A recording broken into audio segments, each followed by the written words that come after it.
از صبح تا حالا امام زمانت کو؟ دیدیش؟ عادی دارم حرف میزنم، نه اینکه حاجت خاصی و کلیشه کلی بپرسی. نه، سلام علیک کردی؟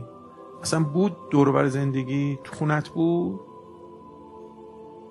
اصلا ببخشید یا صاحب زمان، جز اشخاصی که تو زندگی شما هستند و دلتنگ میشید چی شد؟ کجان؟ چه خبر؟ اصلا اینجوری هست؟ اینجوری زندگی میکنی؟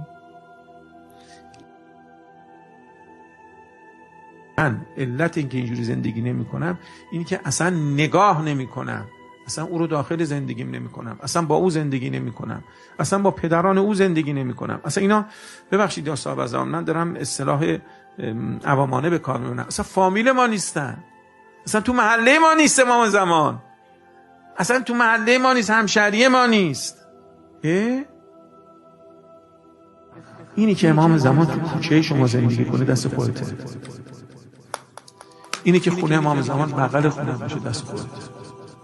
چجوری با همسرت حرف میزنی، چجوری با بچه با پدر مادره.